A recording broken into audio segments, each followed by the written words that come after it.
बोलिए श्री सद्गुरु महाराज की जय।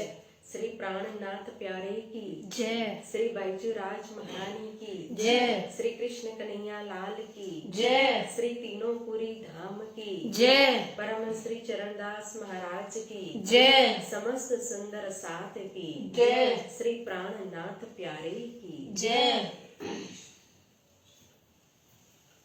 प्रथम लागू तुम चरण को धनी न छुड़ाइयो खिन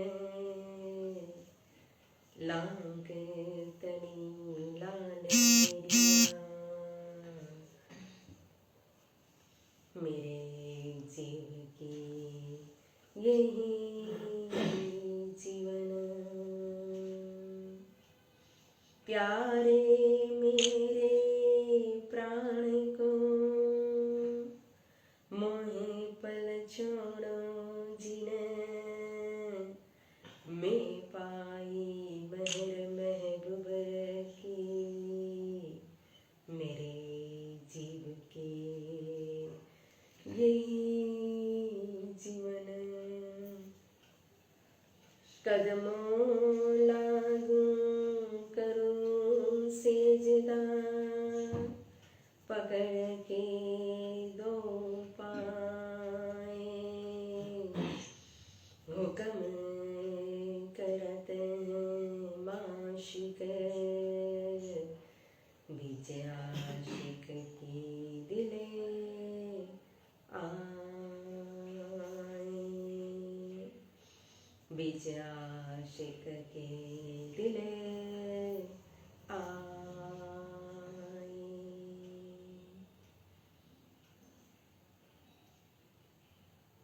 धाम धनी अक्षरातीत श्री राज शर्मा जी परम आदरणीय सेवाभावी हमारे श्री मास्टर जी परम आदरणीय श्री प्रकाश शर्मा जी श्री परम आदरणीय श्री दीपिका शर्मा जी एवं समस्त सुंदर साथी संगीतकार आप सभी के चरणों में मेरा प्रेम प्रणाम। प्यारे सुंदर साथी, खिलवत की वाणी और खिलवत शब्द ही ऐसा है जो सीधा हमारी सुरता को परम धाम की ओर खिलवत की ओर लेकर के जाता है। खिलवत के अंदर इतना प्रेम है, इतना इश्क है, तभी तो ये खिलवत की वाणी जो है, इस वाणी के माध्यम से हमें परम धाम की नियामत मिल जाती है। अखंड आनंद, अखंड सुख, निज आनंद प्राप्त होता है। कल हमने श्रवण किया था कि आस न रखी कछु आसरो, ये झूठी जीमी दिखाए। इस चौपाई के अंदर दोनों प्रकार की अवस्था का वर्णन किया था, परम धाम की अवस्था और इस संसार के अंदर की अवस्था। अब जो है ये खिलवत की वाणी, जिसके अंदर खिलवत में पहुंचाने के लिए कहो तो सबसे पहले 5 प्रकरण रखे गए हैं, जो है मैं मारने का इलाज। इसका वर्णन पहले की चर्चा में बहुत विस्तार से किया था, इसलिए इस बार शॉर्ट में लेकिन एक बार वर्णन करना, बताना, समझना, समझाना जरूरी है, क्योंकि इस में को समझे बिना कहो तो हम परम धाम की नियामत को प्राप्त नहीं कर सकते हैं, उस खिलवत के अंदर प्रवेश नहीं कर सकते हैं, क्योंकि आगे हमें जाना है खिलवत की पंच रोशनी के अंदर। तो उस पंच रोशनी को प्राप्त करने से पहले हमें इसमें को समझना बहुत जरूरी है। तो यहाँ महामती जी कहते हैं, अब में मरत है इन विध और न कोई उपाय, खुदाई इलम सो मारिए जो हक के दिया बताए, जो हक के दिया बताए।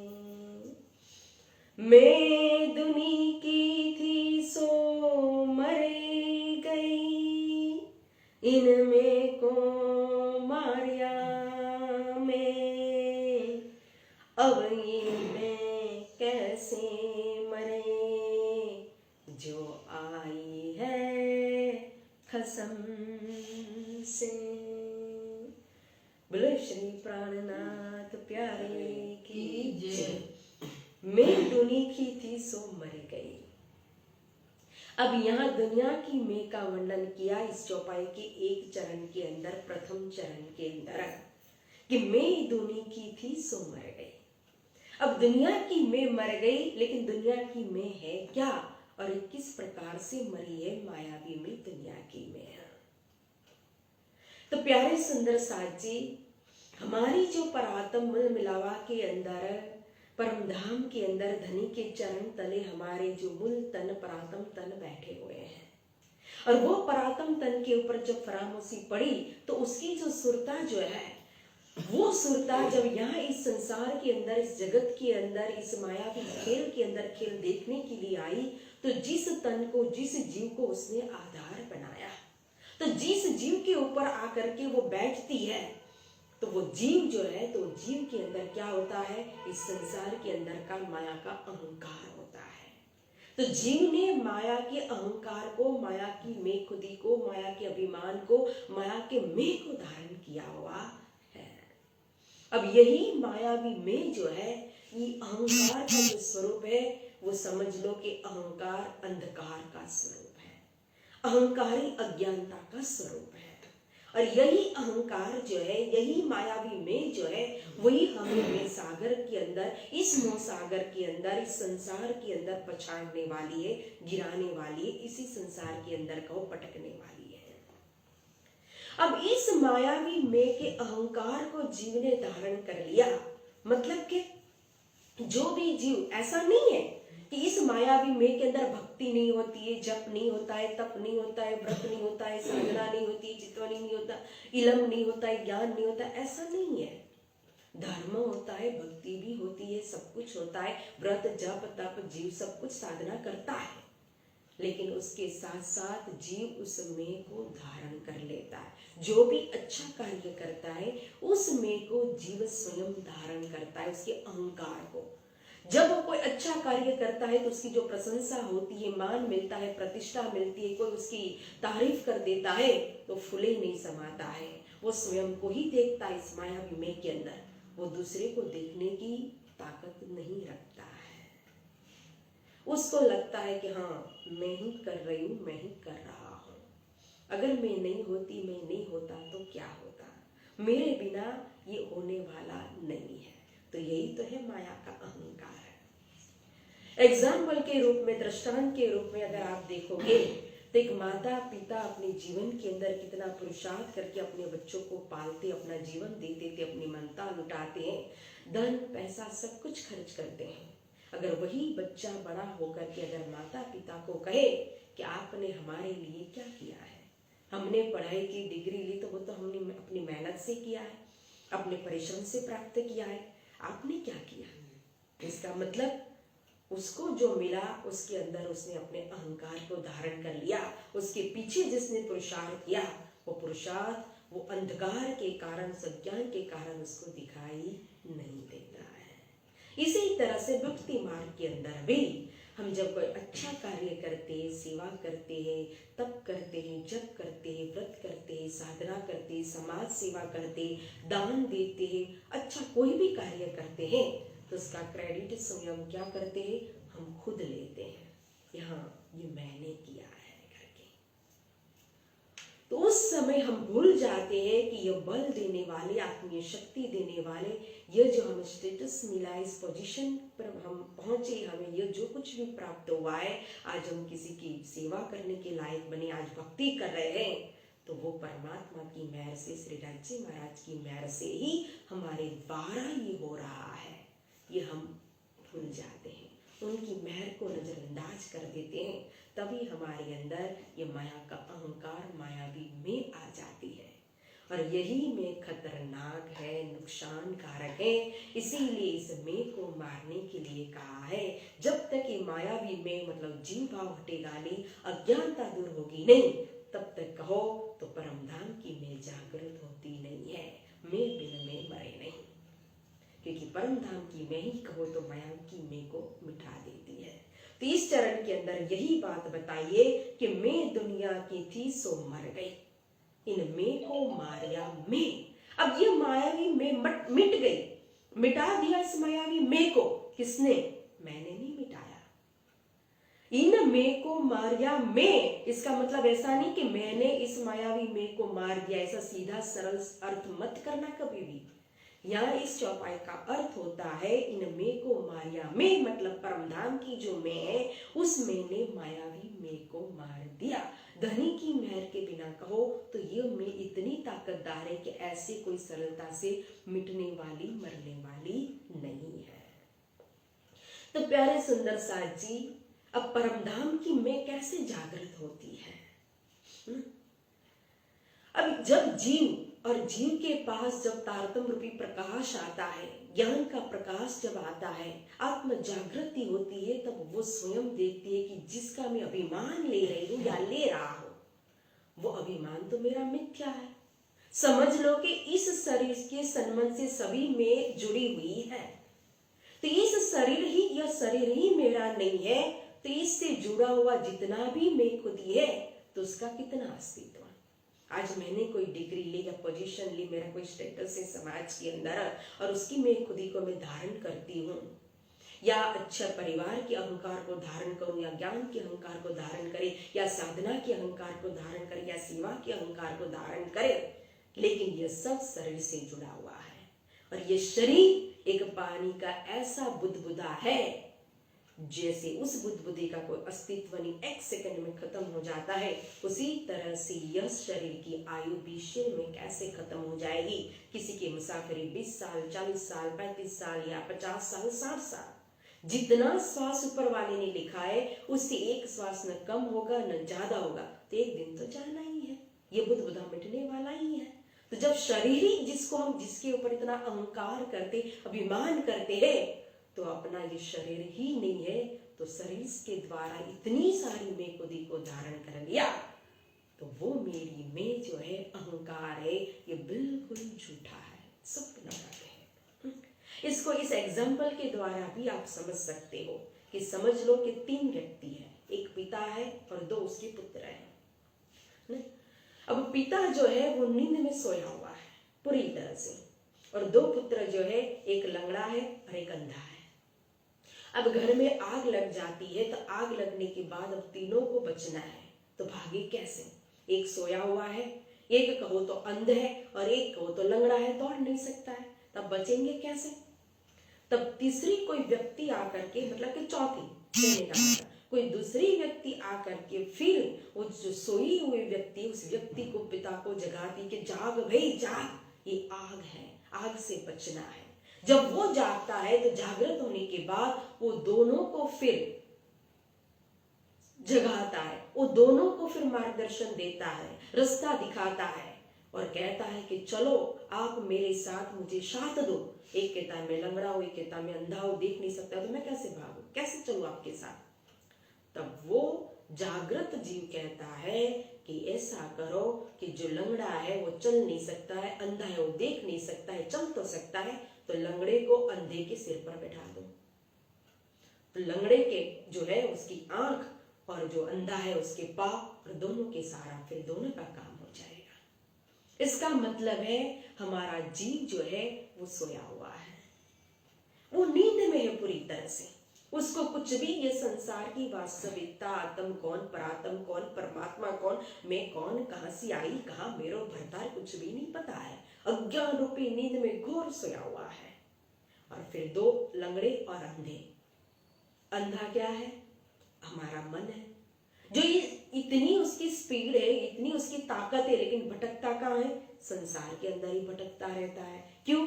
क्योंकि बुद्धि का मार्गदर्शन नहीं कि किस दिशा में जाना है, कहाँ फिरना है, कहाँ घूमना है, कहाँ पहुंचना है, क्योंकि बुद्धि लंगड़ी है, उसको जागृत करने वाला, उसको समझ देने वाला कोई नहीं है। जब जीव जागेगा, जागृत होकर के बुद्धि को निर्णय देगा कि यही मेरो भर था, यही मेरे आत्म की जीव की जीवन जिए, यही प्रियतम है, तुझे कहो तो यही निर्णय करना है, यही अंतिम है लक्ष्य।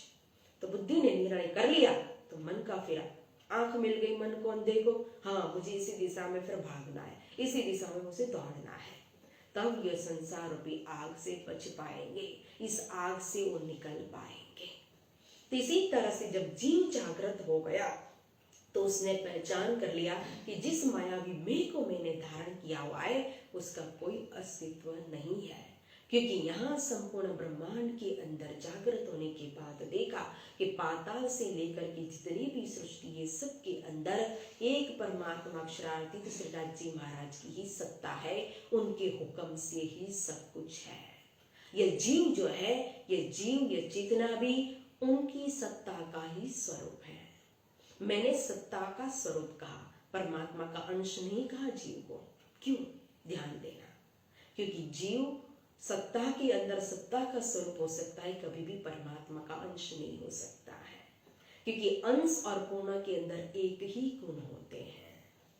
अगर परमात्मा, जैसे कि समझ लो एक चावल है और चावल का एक दाना, और दूसरी जगह पर आप ले लो एक कनी उसकी चावल की, तो चावल की ही कनी और चावल का ही दाना, वो कनी है वो पूरा चावल है, लेकिन रूप कहो गुण कहो तो उसी का आएगा ना उसके अंदर। उसका आकार अलग होगा, उसकी ताकत उसकी शक्ति अलग होगी, लेकिन गुण तो उसी का होगा उसके अंदर। उसी तरह से परमात्मा का अगर अंश जीव होता, ये चेतना होती, तो उन्हीं का गुण होता। जैसे परमात्मा परब्रह्म वो सुप्रीम और वो अद्वैत है, पूर्ण स्वरूप है, वो जन्म मरण से रहित है, वो न कभी लय होते न कभी प्रकट होते हैं। जबकि यह जीव जो है, ये जीव तो नारायण का अंश है, नारायण से प्रकट हुआ है, और नारायण स्वयं अक्षर भगवान के स्वप्न के अंदर की चेतना है। समझ लो, तो यह जो संसार, यह स्वप्नवत संसार है ना, तो इस संसार के अंदर राजी महाराज का सर्वत्र जगह क्या है? स्वप्न के संसार के अंदर राजी महाराज ने अनेक सत्ता के स्वरूप और शक्ति, जो हम देवी देवता के रूप में देखते हैं, वो स्वयं श्री राजी महाराज की शक्ति का ही स्वरूप, मतलब सत्ता का ही स्वरूप है, जो स्वप्न के अंदर की शक्ति है। तो जीव जो है वो तो जब सृष्टि बनती है तो यह जीव उत्पन्न किया जाता है, नारायण भगवान से जीव प्रकट होते हैं, और जब सृष्टि लय होती है तो जीव का भी कोई अस्तित्व नहीं रहता है। इसलिए परमात्मा का अंश नहीं, यह सत्ता का स्वरूप है। कहा न यामे ब्रह्म सत्ता न होती तो अर्धकिन रहने न पाए। अगर इस संसार के अंदर, ब्रह्मांड के अंदर परमात्मा की सत्ता नहीं होती, उनका हुक्म नहीं होता, तो ये ब्रह्मांड कभी भी टिक नहीं पाता। इसमें ब्रह्म नहीं व्यापक है, इस संसार के अंदर ब्रह्म की सत्ता व्यापक है। तो जब जीव के अंदर जागृति आती है और वो देख लेती है अपने प्रियतम प्राणनाथ को, अपने निस्बत को देख लेती है, खिलवत को देख लेती है, तो फिर उसकी मायावी में जो है वो हमेशा के लिए मिट जाती है। उसको लगता है कि यह मैं तो मुझे भूसागर में ही पछाड़ने वाली है, और यह में जो है धाम की में जो आती है, जागृत होती है कि अहम में जाग्यो धामनो, या अहम में जाग्यो धामनो, यही है परम धाम की खिलवत की में, और यही में जो है वो परम धाम के अंदर, खिलवत के अंदर पहुंचाने वाली है। मायावी में के अंदर जीव का भाव होता है, और जीव भाव वही जीव सृष्टि है। जब परम धाम की में के अंदर कहो तो ब्रह्म भाव होता है, और ब्रह्म भाव वही ब्रह्म सृष्टि है।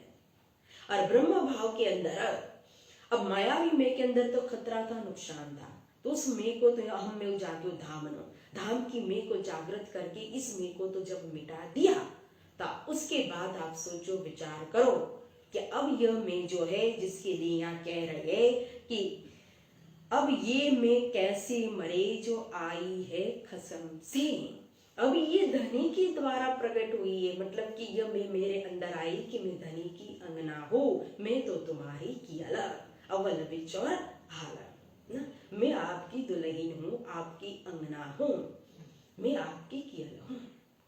अब ये मैं जो आ गई, तो अब ये मैं कैसे मरे, किस तरह से मर सकती है, क्योंकि ये मैं तो धनी की मेहर से ही प्राप्त हो सकती है, उसके बिना ये मैं प्राप्त होती नहीं है।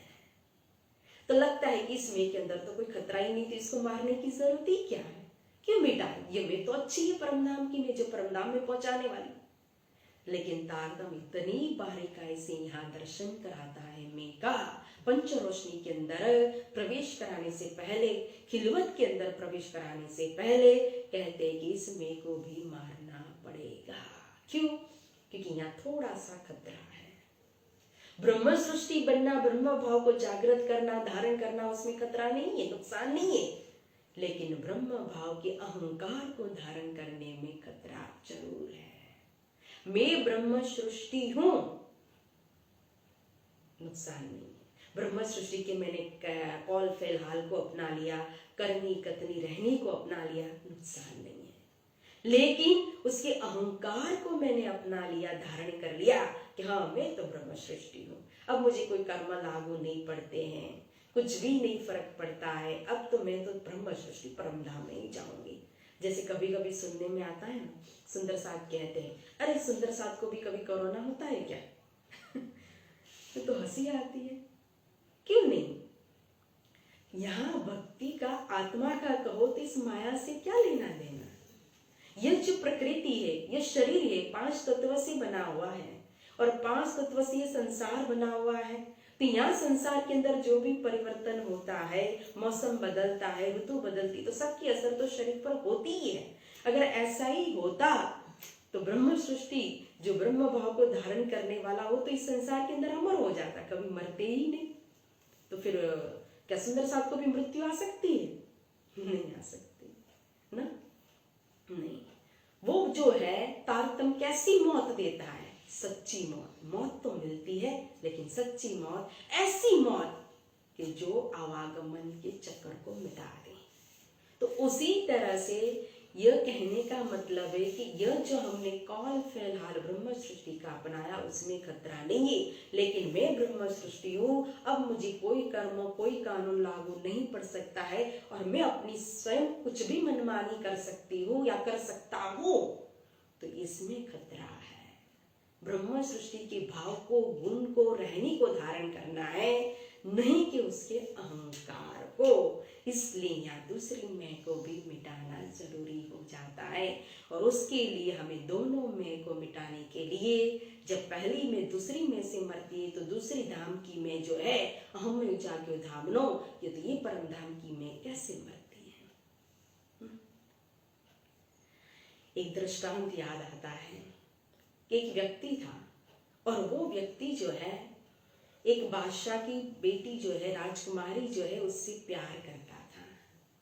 तो उसने जाकर के वजीर से कहा, मंत्री से कहा कि आप बादशाह से मेरी बात करो, मैं उनकी बेटी से, राजकुमारी से शादी निकाह करना चाहता हूँ। तो वजीर ने एक उपाय बता दिया उस व्यक्ति को कि देखो तुम्हारी शादी हो सकती है, लेकिन तुम्हें ऐसा ऐसा करना पड़ेगा, क्योंकि बादशाह अपनी बेटी के लिए, राजकुमारी के लिए ऐसा वर चाहता है, ऐसा दामाद वो चाहता है कि जो बहुत ही सीधा साधा हो, सत्य के मार्ग पर चलने वाला हो, उसके अंदर अच्छे कर्म हो, धर्म हो, वो खुदा की राह पर चलने वाला हो। तो तुम ऐसा करो, जंगल में जाओ और ऐसे ही दिखाने के लिए कुटी बना लो, झोपड़ी बना लो और थोड़े दिन उस झोपड़ी में रह जाओ और उसके बाद सब मैं संभाल लूंगा, तुम्हारा काम हो जाएगा। तो उस व्यक्ति ने वैसा ही किया। वो व्यक्ति जंगल में चला गया और एक झोपड़ी बनाई, झोपड़ी बना करके उसके अंदर रहने लगा। अब रह करके वो वहां करेगा क्या? साधना करने लगा, परमात्मा की बंदगी करने लगा। अब थोड़े दिन हुए तो वजीर ने अपना काम किया और बादशाह को लेकर के वो जंगल के अंदर आ गया, उस झोपड़ी के अंदर आ गया और झोपड़ी में आकर के उसने उस व्यक्ति को देखा, इतनी साधना करते हुए, और उससे बातचीत की, उसका व्यवहार देखा तो बादशाह बहुत प्रसन्न हो गया और उसने कहा उस व्यक्ति से कि मैं तुम्हारे साथ अपनी बेटी की शादी कराना चाहता हूँ, निकाह कराना चाहता हूँ। तो व्यक्ति सोचने लगा और फिर बादशाह को जवाब देता है कि ठीक है, मैं थोड़े दिन के बाद आपको उत्तर दूंगा, सोच समझ करके, विचार करके। अब बादशाह चला गया। अब वजीर को समझ में नहीं आया कि जिस व्यक्ति ने पहले से ही मेरे पास आकर के मुझे कहा था कि राजकुमारी से मुझे प्यार है और शादी करनी है, आज स्वयं बादशाह उसके पास चल करके आ गया, तो उसने ये ठुकरा क्यों दिया? आखिर क्या बात है? और फिर बादशाह जाने के बाद वो व्यक्ति तो तंबू तोड़ करके, झोपड़ी तोड़ करके, अपना सब सामान लेकर के ऐसी जगह चला गया, इतना दूर चला गया, इतना दूर चला गया कि बादशाह की नजर भी वहां तक पहुंचे नहीं, कोई उसे ढूंढ ही ना पाए। अब वजीर भी सोचता ही रह गया। लेकिन एक दिन बहुत मुद्दत के बाद, समय के बाद वो व्यक्ति वजीर को मिला, तो वजीर ने उस व्यक्ति को पूछा कि आखिर तूने ऐसा क्यों किया। तब उसने जो उत्तर दिया, जवाब दिया, उस व्यक्ति ने कहा कि देखो, मैं माया को छोड़ करके, इस संसार की झूठे मोह माया अहंकार को छोड़ करके जंगल में जाकर के कुटी बना करके नकले बनावटी साधक बन करके बैठा और साधना करने लगा, तो भी यहाँ का शहंशाह, यहाँ का बादशाह चल करके मेरी झोपड़ी तक आ गया। देखो, तो मैं सचमुच अगर साधना के पंथ पर चलूं, मुझे लगा कि सचमुच मैं खुदा की बंदगी करूं, परमात्मा की बंदगी करूं, चितवन करूं, ध्यान करूं, तो क्या वो शहंशाह, वो सुप्रीम, वो परमात्मा मेरे दिल रूपी झोपड़ी में नहीं आ जाएगा। देखो, यही है। तो ये दिल रूपी झोपड़ी के अंदर दिल को हर्ष बनाने के लिए तीसरी में जरूरी है। दोनों में को खत्म करेंगे ना, तब जाकर के वो बादशाह, वो शहंशाह, वो शुभान, वो हक, वो खसम, वो प्रियतम स्वयं आओ जी वाला नहीं कहना पड़ेगा। वो स्वयं इस दिल को अर्श बना करके अपने आप बैठ जाएगा। और वो मैं है तीसरी में स्वयं धनी की मैं। धनी की मैं मतलब पूरी तरह से धनी का बनना, समर्पण। जहाँ जिसको समझने की ऐसा कह सकते कि नदी होती है और नदी जाकर के जब सागर में मिल जाती है तो नदी का अपना कोई रूप, अपना कोई आकार, अपना कोई अस्तित्व नहीं रहता है, वो मात्र सागर ही के अंदर समाती है। तो उसी तरह से तीसरी में जो धनी की मैं है, उसमें रूह जो है वो स्वयं अपने आप को मिटा देती है। मैं ब्रह्म सृष्टि, वो अहंकार नहीं होता है, अपने आप को भी मिटा दिया, उसका अपना अस्तित्व ही नहीं रहा, वो द्वैत से अद्वैत के अंदर प्रवेश करती है। वो धनी के प्रेम की मोसा सागर रूपी कहो, धनी के प्रेम रूपी सागर के अंदर ही डूब जाती है।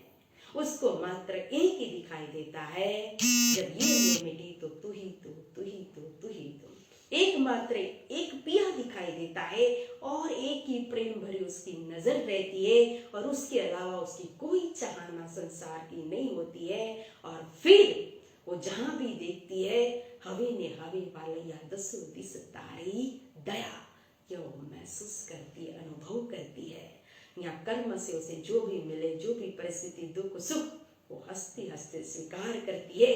लेकिन दिल हमेशा शुक्रिया अदा करता है कि हे मालिक, हे धनी, हे खुदा, हे प्रियतम, हे प्राणनाथ, तूने मुझे अपनी लायकात से भी ज्यादा दिया है, बहुत कुछ दिया है, तेरा शुक्रिया है, शुक्रिया है, शुक्रिया है। और बस हमेशा हर जगह पर उनकी मेहर का अनुभव करती है, पूरी तरह से गल जाती है, उसी मैं के अंदर समर्पित हो जाती है। यह है धनी की मैं। जहाँ संसार भी मिट गया, माया भी मैं खत्म हो गई, जहाँ स्वयं की मैं भी खत्म हो गई, और फिर मात्र एक ही रहा, तू ही तू, तू ही तू, तू ही तू। तो प्यारे सुंदर साथ जी, इस तरह से ये खिलवत की वाणी हमें खिलवत के अंदर पहुंचाने वाली, खिलवत के अंदर प्रवेश कराने वाली है। लेकिन किस तरह से खिलवत में प्रवेश कर सकते हैं, वो पहले इस 5 प्रकरण के द्वारा हमें बताया, समझाया। और अब उसके बाद अगर हम जो सचमुच खिलवत में प्रवेश करना चाहते हैं, तो हमें ये आचरण में लेना चाहिए, दोनों में को खत्म करके तीसरी में को धारण करना चाहिए। अब हम आगे श्रवण करेंगे इसके बाद पंच रोशनी खिलवत के अंदर की, जिसके अंदर भी बहुत कुछ है, रूह के नियामत, हमारा अद्वैत का खजाना, जिसको हम श्रवण करेंगे फिर अगली चर्चा में। कि क्या समय हो चुका है, तो कल से हम लेंगे खिलवत की पंच रोशनी। इसी के साथ इस वाणी को यहाँ विराम देते हैं। बोलो श्री सद्गुरु महाराज की जय, श्री प्राणनाथ प्यारे की जय। चौपाई दोहराते हैं। जो आई है कसम से, मैं दुनी की थी सो मर गई, इनमें को मारिया मैं, अब ये में कैसे मरे, जो आई है कसम से, जो आई है कसम से। बोलो श्री सदगुरु महाराज की जय। श्री प्राणनाथ प्यारे की जय। श्री बाईजीराज महारानी की जय। धाम के धनी की जय। श्री कृष्ण कन्हैया लाल की जय। श्री छत्रसाल महाराज की जय। बोल बोल पंजे वाले की जय। बोल बोल घुम्मट वाले की जय। बोल बोल बंसी वाले की जय। बोल बोल बंगले वाले की जय। प्राणनाथ प्यारे की जय। प्राणनाथ प्यारे की जय। प्राणनाथ प्यारे की जय। समस्त सुंदर साथ के चरणों में प्रेम प्रणाम। प्रणाम सुंदर साथ।